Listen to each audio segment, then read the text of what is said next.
Hey everyone, and welcome back to another breaking news update. My name is Jimmy Boyd, and you were watching Boyd News. I want to thank you so much for tuning in today. I'm back with another update coming out from the war between Russia and Ukraine, and I've got a huge lineup of news to brief you all on today. Today's date is August 18th, 2025, and it's Monday. Welcome back to the channel, everyone, and I hope you all had an awesome weekend. Hope you're ready for a new week of news as well. We should be hearing a lot coming out from this war. And we do have some very big news to report today. So Trump and Zelenskyy are expected to meet actually here in just the next couple hours. At the time that I record this is currently 8:30 a.m. Pacific Standard Time in the United States. So let's jump into this first report here on your screen. Trump and Zelenskyy are scheduled to meet today with European leaders. President Trump is hosting Ukrainian President Volodymyr Zelenskyy at the White House on Monday, and an unusually long list of European leaders will join them. So we'll talk a little bit about who's going to be showing up at the White House today. Zelenskyy and Trump will actually be meeting, I think, somewhere around 10:15 a.m. today, my time, Pacific Standard Time. So that'd probably be around 1:15 p.m. for most of you on the East Coast if you're in the United States. And we should be expecting some major developments here. I'm expecting Zelenskyy to come out, give a new proposal over to Trump, and European leaders will probably put their 2 cents in as well. So we'll be talking a lot about that throughout the duration of this video. Meanwhile, last night, Russian forces were slamming Ukraine, all kinds of civilian targets being hit overnight. I think we had upwards of 7 or more people being killed, around 140 drones entering into Ukraine last night. 4 Iskander-M ballistic missiles were also fired. Lots of civilian infrastructure destroyed in Ukraine overnight. We're going to be talking about some of those reports coming out today. And isn't that interesting? Right after we see Trump and Putin meet, Putin goes right back to killing civilians inside of Ukraine. So absolutely horrible news, but I want to cover it and share that with you guys. Let's go ahead and jump into this. We're going to hop on over here to X with War Translated. I've got a lot of news to share with you.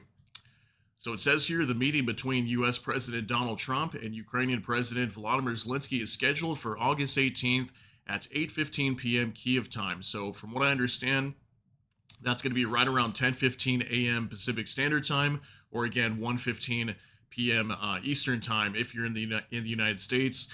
And for many of you, this meeting will probably have already began by the time you see this video, if not already over. So now it says here also, according to the announcement, Trump will first meet with Zelenskyy at 8:15 p.m. in the Oval Office, followed by a joint meeting with all European leaders in the East Room of the White House, at 10 p.m. Kiev time. Okay, so about an hour and 45 minutes later, we will be seeing the Europeans actually joining in the room with Trump and Zelenskyy as well, or at least a meeting with European leaders. It says joining the meeting will be European Commission President Ursula von der Leyen, NATO Secretary General Mark Rutte, German Chancellor Friedrich Merz, Italian Prime Minister Giorgia Meloni, Finnish President Alexander Stubb, French President Emmanuel Macron, and UK Prime Minister Keir Starmer. So lots of very major European leaders showing up at the White House today, and they should be showing very firm support for Ukraine. That's what we're expecting. And as far as I know, they're not there to like shield Zelenskyy or anything like that. I mean, hopefully we don't see a major debacle here happen at the White House where Trump and Zelenskyy get into an argument again. Hopefully that won't be the case like what we saw months back earlier this year. But we'll have to see how this meeting unfolds, and hopefully the European leaders can get involved as well, and we have a good discussion ending this war. All right, now from Tendar. It says Ukrainian President Zelenskyy met Special Envoy General Keith Kellogg in Washington, D.C. During the conversation, the Ukrainian president emphasized the necessity of security guarantees. So this came out just a little bit ago, a couple hours ago at the time that I record this for you guys. But this was Zelenskyy right here. We got Andriy Yermak also meeting with the Special Envoy Keith Kellogg at the White House today. Just want to briefly show you this. This is a 2-minute clip. We're not going to watch the whole thing, but here was the meeting between Keith Kellogg and Zelenskyy here. Take a look. How are you, sir? Thanks so much. Good to see you. How are you, sir? Oh, Thanks. Okay. Thank you so much. Hi, good to see you. great. How are you?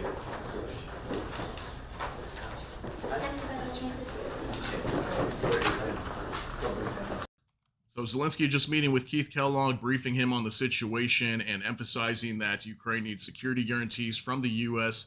and Europe today. So this was one of the first meetings that Zelenskyy held just prior to meeting with Trump here in just a little bit.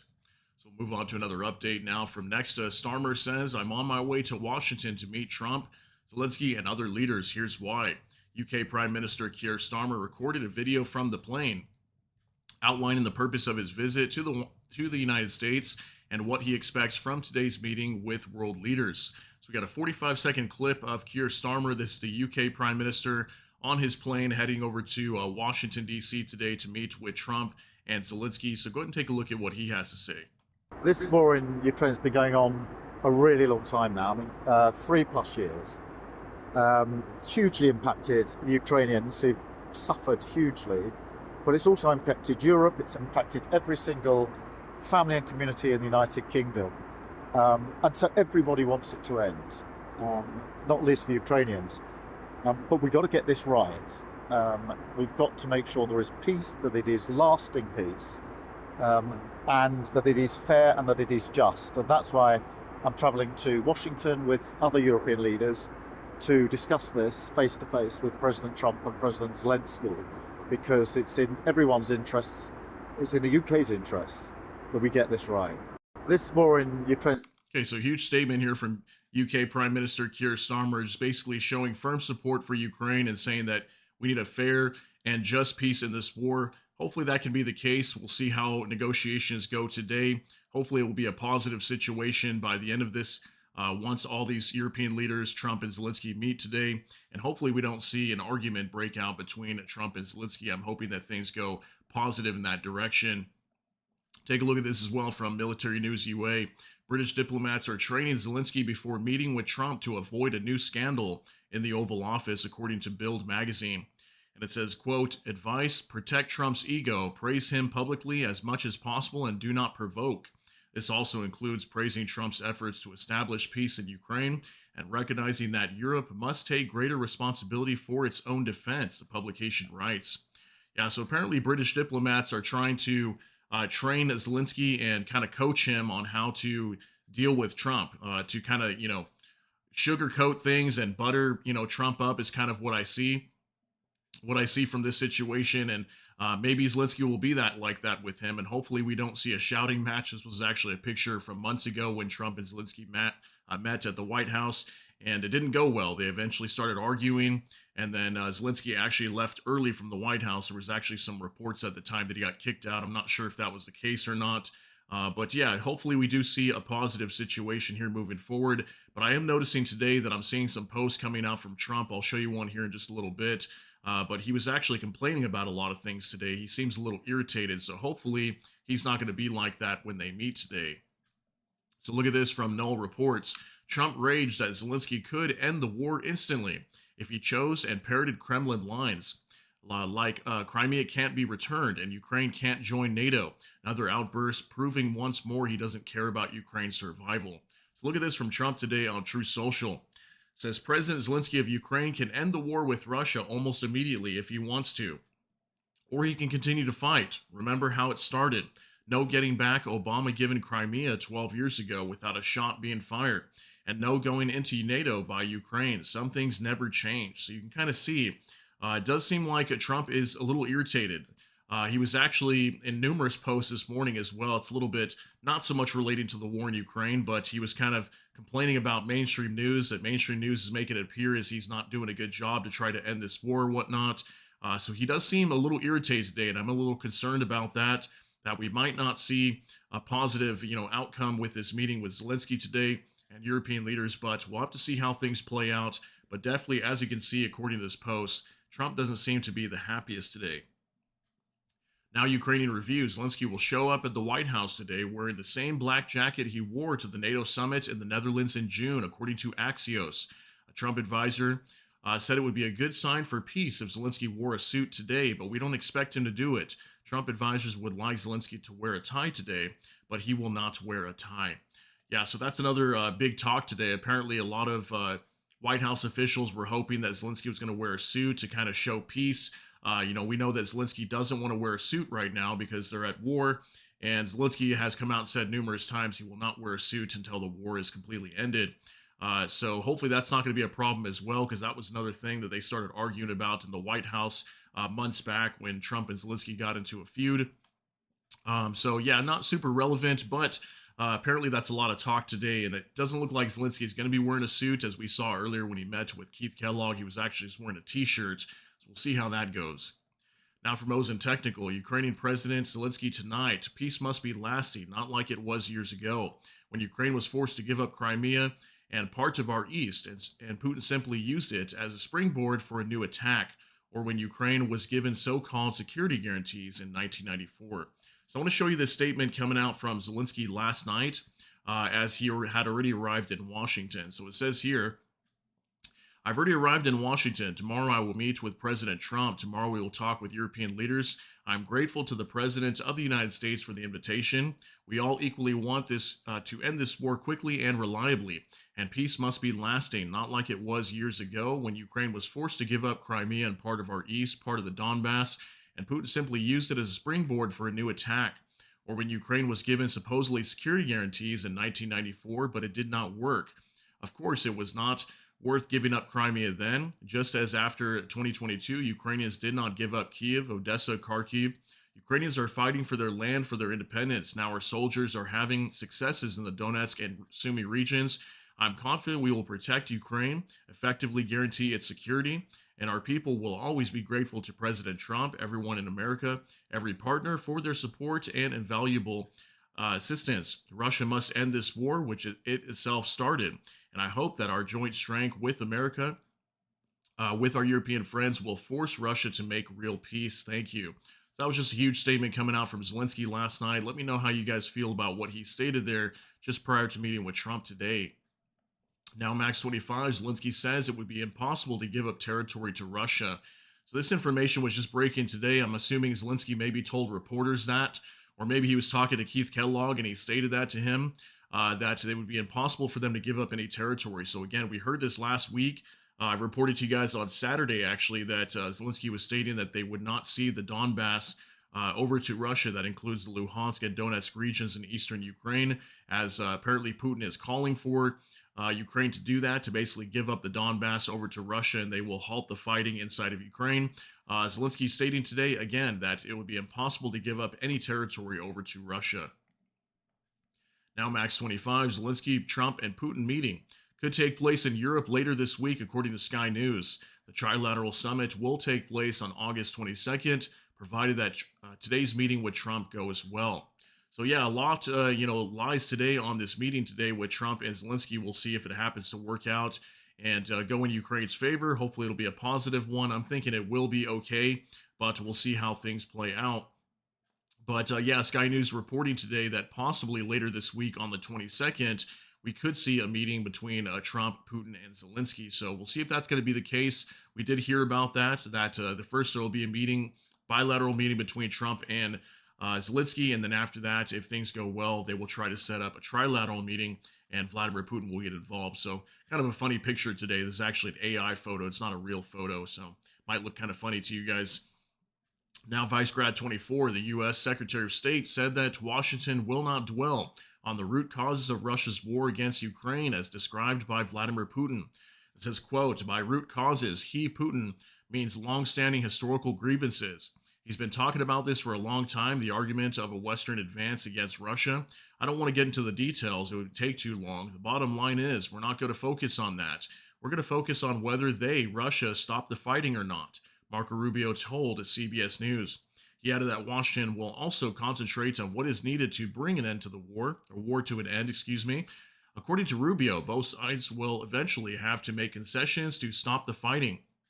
Secretary of State also agreed with the interviewer's remark that the real cause of the war is that Russia invaded Ukraine. Okay, so this was Marco Rubio, the U.S. Secretary of State, today speaking during an interview, and this is what he was talking about with Russia. Russia's come out many times, said that the root causes of the war need to be considered in order for this war inside of Ukraine to end. We know that some of those is, for example, like Ukraine not joining NATO and whatnot. Now we know that Ukraine getting all these weapons from the U.S. and from Western partners, that's a major demand for Russia as well. There's also a lot of historical stuff to Ukraine, dating back to years ago and whatnot. So pretty much U.S. Secretary of State Marco Rubio coming out today and saying they're not going to focus on that. What we care most about right now is stopping the bloody war, stopping the fighting inside of Ukraine. That's what they're most focused on at this time. Now, Vicegrad 24, Trump was ready to walk out of talks with Putin. Vladimir Putin was so uncompromising in his territorial demands during the Alaska meeting with Donald Trump that the U.S. president was reportedly ready at one point to end the talks early, Axios reports, citing a source. Putin made maximalist demands concerning 5 regions of Ukraine, including Donetsk, where Russia currently controls about 75% of the territory, the outlet wrote. Putin wanted it all and was so firm in his demands that Trump was prepared to leave, Axios continues. If it's all about Donetsk and if there are no concessions, we simply shouldn't continue the meeting, Trump told Putin, according to the source. After that, Putin reportedly backed down from the demand. The U.S. is now hoping to hold a trilateral meeting with Putin, Trump, and Volodymyr Zelenskyy, the outlet notes. So yeah, apparently Putin was very firm on this demand for Ukraine to give up the Donetsk region, and I think Trump already knows that Ukraine is not going to do that. They're not going to give any territory over to the Russians, especially just freely hand it over to concede to Russia, because that would make it appear also that Ukraine is capitulating. Ukraine will never do that. They'll continue fighting if they have to. So, yeah, allegedly Trump got frustrated with Putin during this meeting last week, and apparently he was about to leave early due to it. And from what I heard, he did kind of somewhat leave early. They were supposed to be having like a lunch.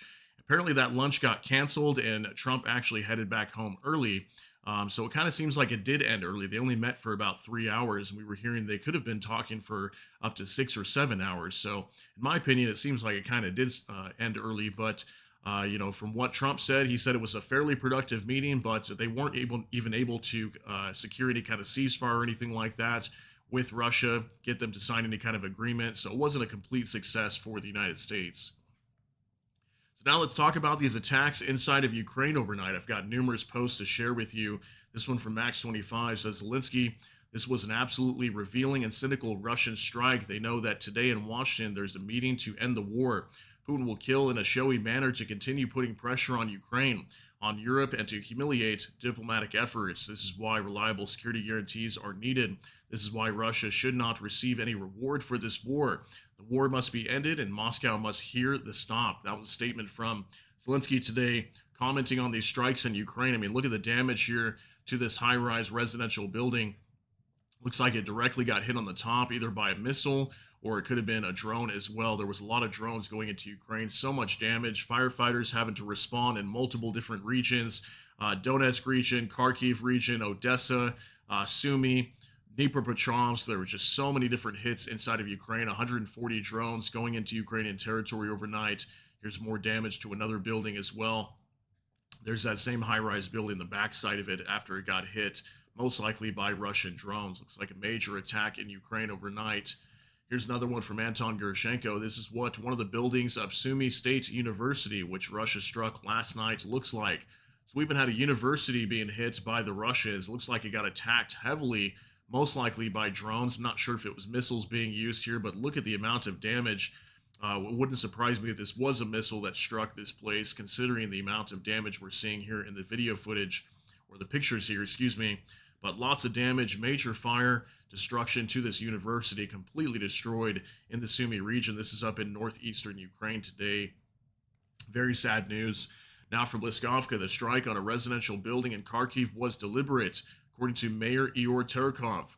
5 enemy Shaheeds approached it from different directions and hit precisely the people who were peacefully sleeping at 5 a.m., the mayor said. According to Suri Bolvinov, head of the Kharkiv Police Investigation Department, an entire family was killed, a mother, father, and a 1.5-year-old girl and a 16-year-old boy. The body of a woman, likely the grandmother, was also found in the rubble. Her identity is being confirmed by DNA. Very sad, guys. I don't even know what to say about this, honestly. I've reported this so many times here on this channel, and it's just absolutely horrible to have to report these kind of things, but this was a Russian strike from a drone inside of the city of Kharkiv up in northeastern Ukraine. This is a city that has been battered by strikes for years now. And just look at that explosion there. And according to this information, at least 4 or 5 people or more just in this apartment, entire family was killed and injured in this attack. And also, I did hear some reports today there could have been a total of 7 people in Kharkiv alone that lost their lives in strikes last night from the Russians. So absolutely barbaric attacks happening in Ukraine overnight. Here's more information from Knoll Reports. Overnight, Russian Shahed drones struck Odessa, igniting fire at a Nova Poshta terminal and hitting a Sokar gas station. Toxic smoke has spread over the city.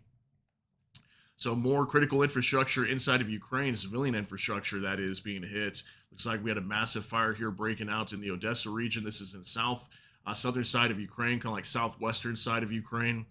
Major fires breaking out once again from the Russians. And this Sokar gas station, we're going to talk about this, is actually connected to Azerbaijan. A lot of their gas terminals have been getting attacked. This is like 3 actually over the last week or week and a half.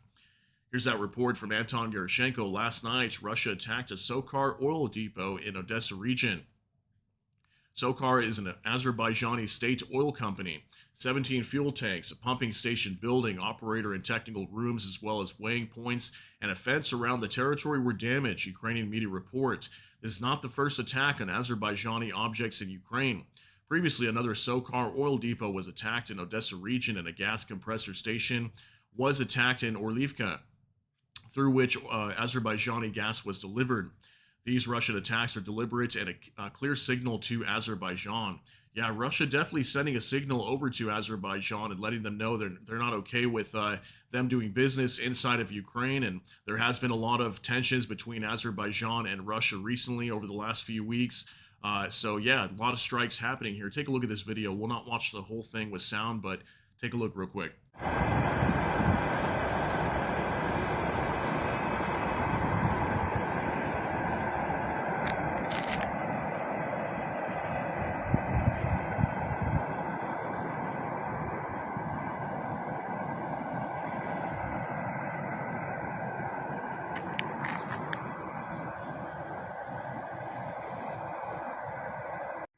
We'll go ahead and pause it here so we can see this gas terminal by this company, Sokar, again, an Azerbaijani company, completely destroyed by Russian strikes overnight. And there was, several other attacks actually here in the Odessa region. They've got several different terminals set up, and we actually reported one of these. I think it was last week, like beginning of last week. The Russians had struck some sort of pipeline or a pumping station, actually, I believe, that the Russians targeted very close to the border of Romania. So they've really been going after a lot of these Azerbaijani companies inside of Ukraine recently, especially in the Odessa region. So yeah, Russia definitely sending a signal over to the Azerbaijanis, letting them know that they're not happy with them doing business in Ukraine. Now Max 25, Yermak. Zaporizhzhia, also a Russian ballistic missile strike on our city. This is why Putin doesn't want to stop the fire. He likes to shell peaceful cities and talk about wanting to end the war. We don't see this desire yet. Multiple strikes taking place inside of Zaporizhzhia region. This is in southern Ukraine. Lots of damage reported. We've got several videos to show you. Let's jump into this first one.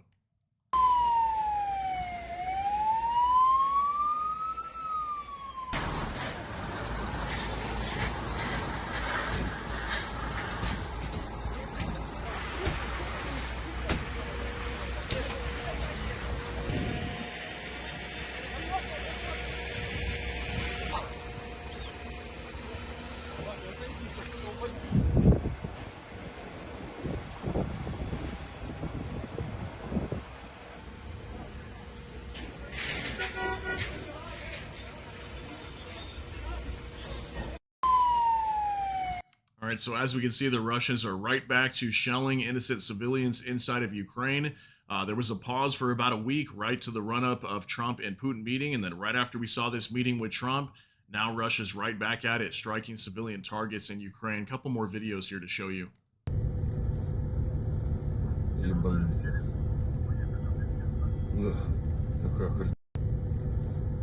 So here's a video right after some of the strikes took place. We had a market or some sort of office building here potentially that caught fire after Russian strikes. One more video coming up.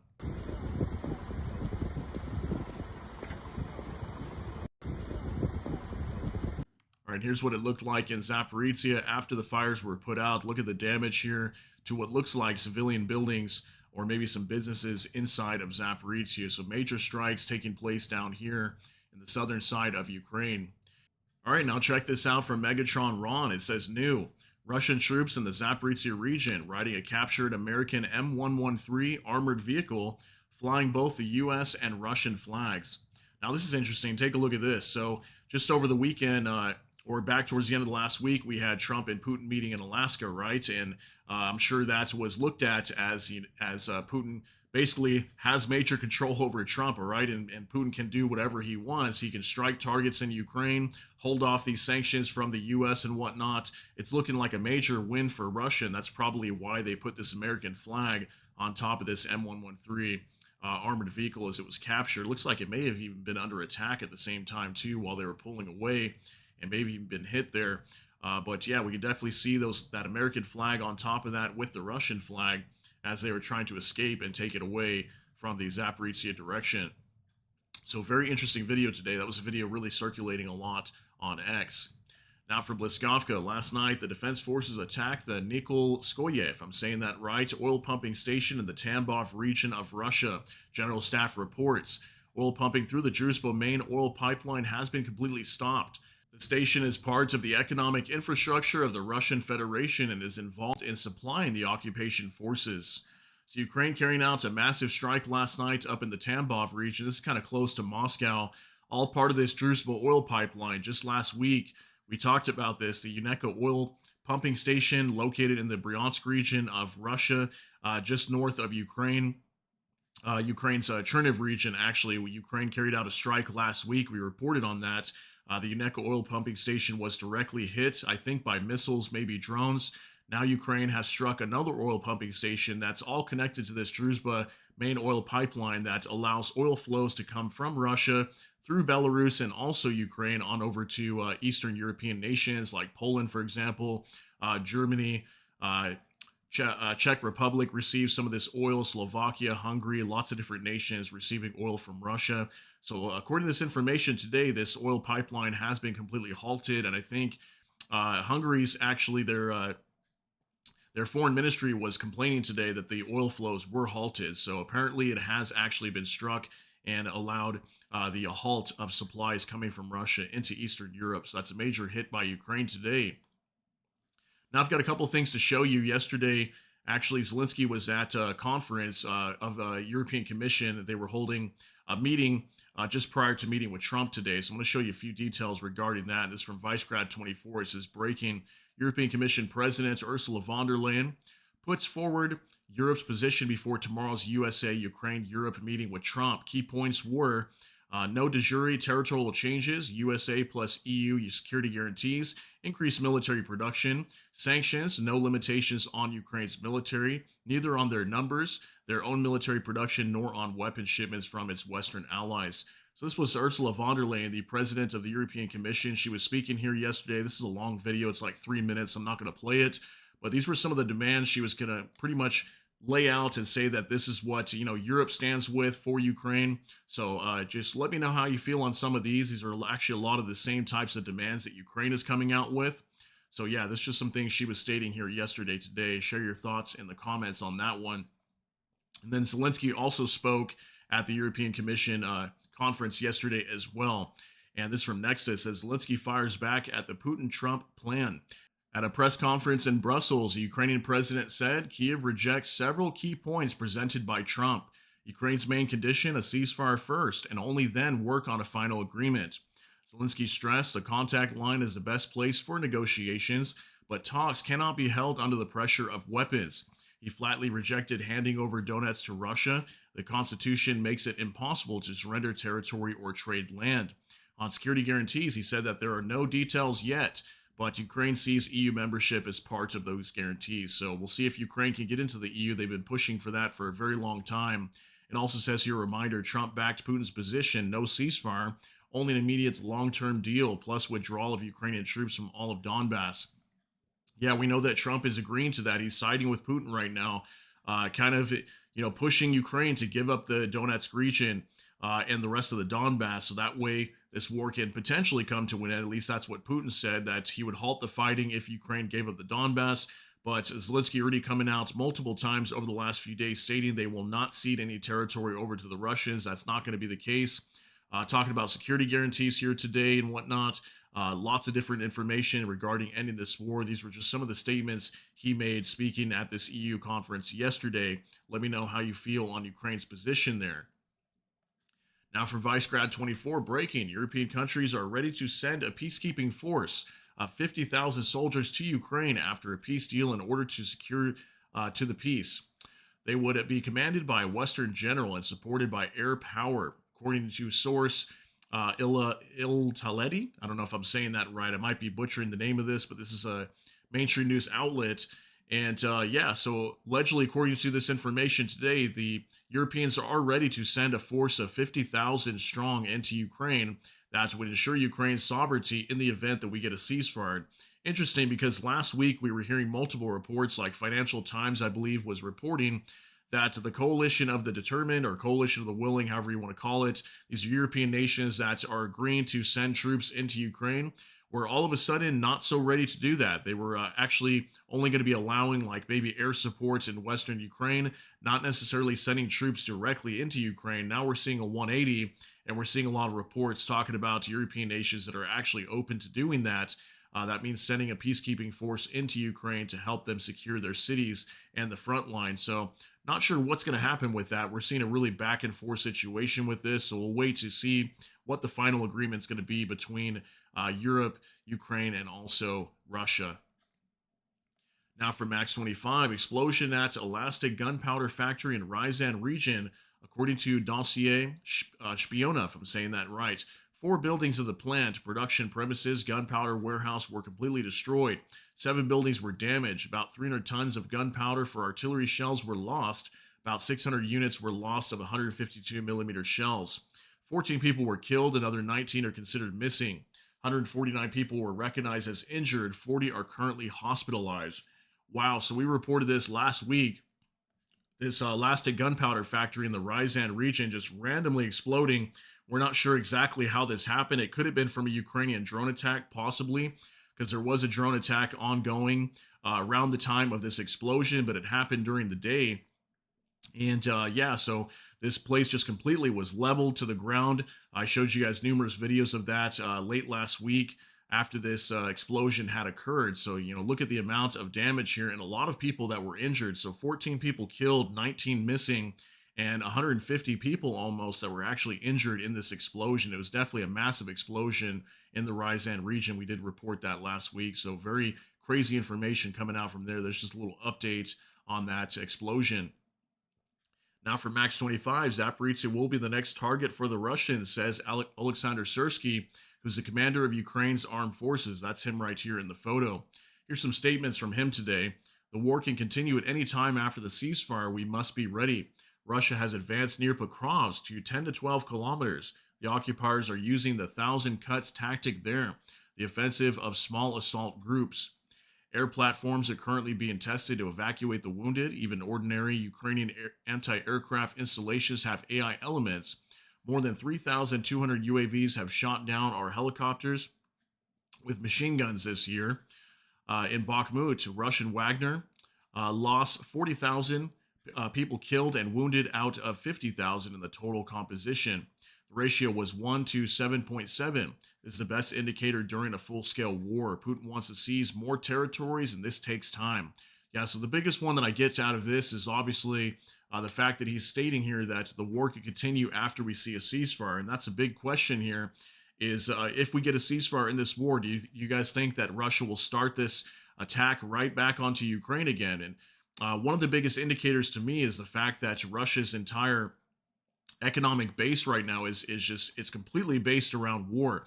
A lot of their factories are running like full speed ahead. We know that they're increasing the amount of drones that they're producing. So, if Russia was really ready for an end to this war, you would think they'd be decreasing the levels of production for military weapons and whatnot, just like drones. We've been hearing they want to scale up to like 40,000, if not more, drones that Russia's producing right now. So those numbers would be, coming down if the Russians were preparing for an end to this war. So it makes me think they're ready to go all in, and they want to keep going inside of Ukraine until they completely destroy Ukraine. That's what it seems like to me. But let me know how you feel on some of the statements from Syrsky today.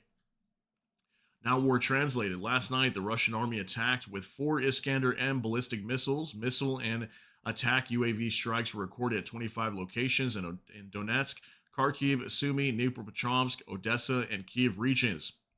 Ukraine's air defense forces destroyed 88 out of 140 enemy drones. Okay, so 140 drones going into Ukraine, 88 of those were being shot down. And we did have 4 different missiles going into Ukraine. It says here Iskander-M ballistic missiles, and some of those were being used to strike inside of Zaporizhia today. Now from Kiev Independent, these are the indicative estimates of Russia's combat losses as of August 18th, according to the Armed Forces of Ukraine. And our final update here, Russia's losses as of August 18th, 940 troops, 5 AFVs, 116 vehicles and fuel tanks, 2 tanks, 43 artillery systems, 157 UAVs, and 1 MLRS.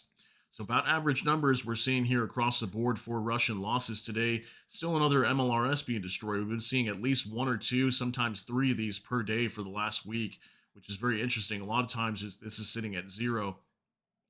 So artillery systems, about average. Tanks and AFVs, still very low numbers. We've been seeing that for weeks now. 116 vehicles and fuel tanks, I'd say about average right there as well. Same with troop losses. Usually see about 1,000 troop losses a day, okay? So there's your daily updates regarding Russian losses there, and I want to thank you guys very much for being here. I'll stay very close on this story and monitor what's going on here between Trump and Zelenskyy, and as soon as I get more details regarding this meeting today, I will share those with you guys in a later update. But I want to thank you very much for being here today on August 18th, 2025 on Monday. Hope you guys all have a wonderful day out there. Stay safe, and thanks so much for tuning in. Let me know what you think about all these details down below in the comment section, but that's going to be it for today's update. If you got something out of this, please smash that like button. Also, if you enjoy my content, please consider subscribing down below. Hit the notification bell, that way YouTube can notify you. And with that, hope you all have a great day. Everybody take care and God bless, and we'll see you in the next one.